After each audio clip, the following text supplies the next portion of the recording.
Привет, друзья! Сегодня одной из распространенных точек зрения о причинах распада СССР является то, что советское руководство несло слишком большие финансовые затраты на проведение своей политики в мире. И Москва действительно много помогала другим странам. Россия, как, так сказать, правопреемница Советского Союза, унаследовала и то, что ему были должны. Многие из долгов были списаны, а суммы, которые тратились и сегодня, кажутся весьма значительными. Давайте взглянем на основных должников перед СССР и сколько было списано долгов этим странам. Погнали! Друзья, а перед началом выпуска я хотел бы вам порекомендовать YouTube-канал Константина Волкова. Этот человек был крупным бизнесменом в текстильном бизнесе с миллиардным оборотом. Но компания, к сожалению, банкротилась, как и сам Константин. Но человек не опустил руки и снова встал на ноги. Сейчас он вернул все, что было раньше, и стал только сильнее. Владеет крупной компанией, целой сетью магазинов. Полностью восстановил все, что было, и стал даже богаче. Он готов с вами поделиться своим бесценным опытом в сфере ведения бизнеса, дать полезные советы начинающим бизнесменам. Ссылочку на канал Константина Волкова я оставлю в описании под видео. Заходите, там много ценной информации. Ну а мы начинаем выпуск. Погнали!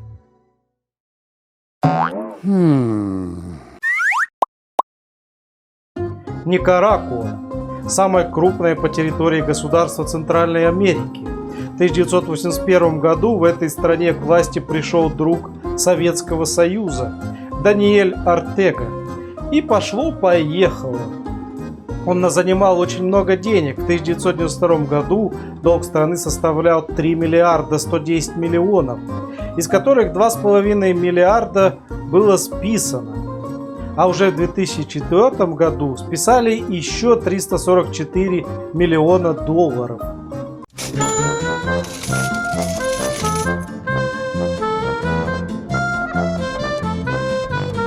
В следующей стране, которой списали долг, Ангола, государство Южной Африки, бывшая португальская колония.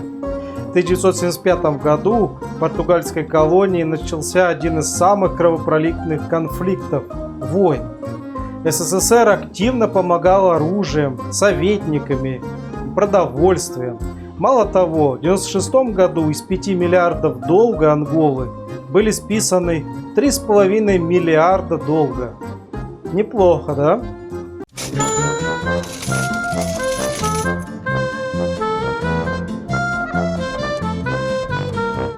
Африка – наше все. Как же не помочь бедным африканцам? Помимо Анголы, в долгу перед СССР были такие африканские страны, как Танзания, Бенин, Мали, Мозамбик, Сьерра-Леоне, Чад, Мадагаскар. По Кельнским соглашениям в начале 2000-х Россия списала этим странам в общей сложности около 20 миллиардов долларов. Но ничего, мы добрые, денег на всех хватит.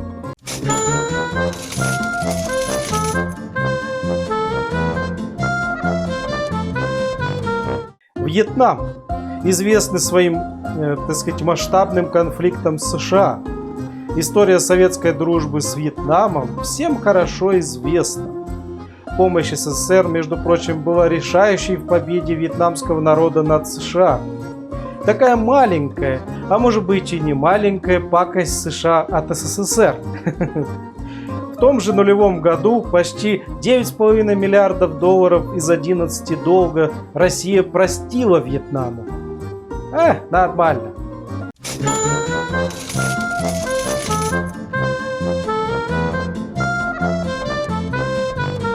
Эфиопия. В 70-х Эфиопии разразилась война. Как страна социалистической ориентации, Эфиопия пользовалась поддержкой СССР. В итоге, благодаря поддержке Советского Союза накопился, так сказать, нехилый долг. В 2001 году Россия списала Эфиопии 4,8 миллиарда долларов из 6. Как говорится, не за что.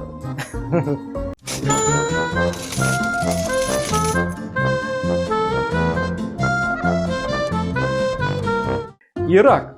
Известный на весь мир и популярный лидер тех времен Саддам Хусейн также был еще и другом СССР.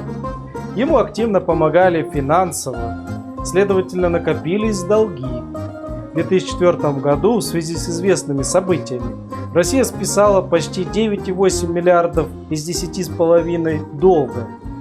Так сказать, без проблем. Зачем людей напрягать, там и так тяжело. Простим долги.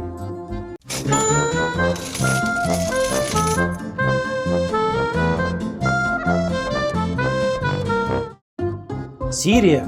По этой стране, думаю, все и так понятно. И все знают, политика России в Сирии до сих пор актуальна. Во времена же холодной войны эта страна была одним из самых верных союзников СССР и регулярно спонсировалась добрыми большими товарищами.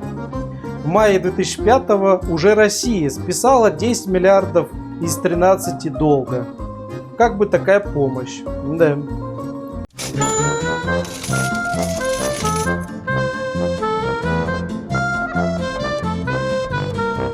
Алжир. В 60-х в результате войны эта страна смогла добиться независимости от Франции. Кстати, все благодаря СССР. Советский Союз активно проводил борьбу с колонизмом, и Алжир пользовался его поддержкой. В 2006 году Москва списала 4,7 миллиардов долларов долга Алжира. Пущай свободно развивается страна, правда? Мы добрые.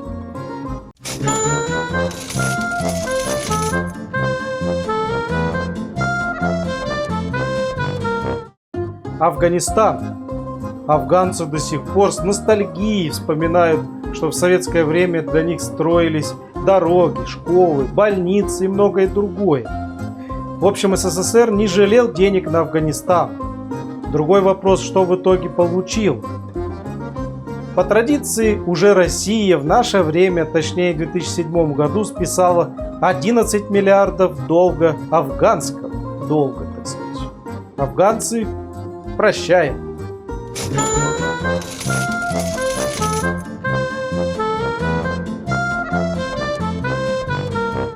Следующая страна — Ливия. С Ливией все гораздо проще. Россия еще до войны в 2008 году списала 4,5 миллиарда долга ливийского. Ну вот так вот, так сказать, простили.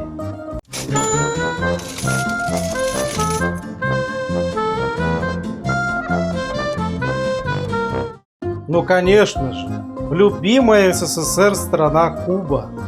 Она была, так сказать, любимчиком Советского Союза. И, соответственно, были огромные долги перед СССР. Куба по итогу стала рекордсменом по списанию долга. В 2014 году Россия списала острову Свободы, внимание, 35 миллиардов зеленых долларов. О, Куба-то довольна. Халява, налетай!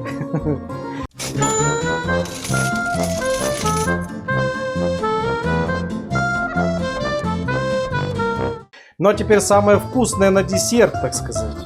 В общей сложности России было списано другим странам порядка 140 миллиардов долларов, не считая других мелких кредитов.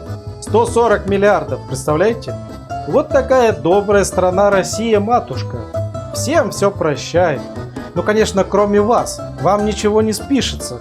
Если, конечно, вы не житель Анголы или Кубы, тогда возможно. Раскрывай карман шире, как сказать. Кстати, я тут еще посчитал. Если Россия бы вернула эти все долги и раздала бы на каждого жителя России, то мы с вами каждый получил бы такой бонус приятный в размере 75 тысяч рублей. Справедливости ради скажу, в советское время кредиты давались не с целью получения выгоды, а для поддержания коммунистических режимов. После распада СССР должники не могли физически вернуть деньги. В 2000-х же Россия давала кредиты с мыслью, что они будут когда-нибудь возвращены. К сожалению, страны обанкротились.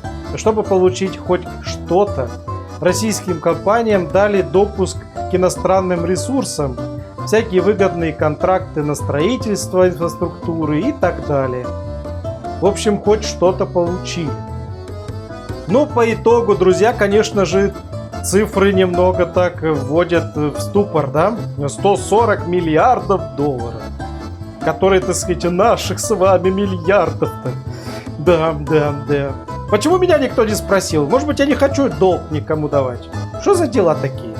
В общем, ставь лайк, если ты тоже недоволен. Почему это тебя не спросили и дали кому-то долг? Лучше бы мне дали 75 тысяч. Я бы себе свет купил, блин, ей-богу, для освещения. А то лампочки тут всякие.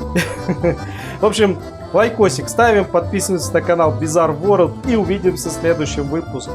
Всем спасибо, пока-пока.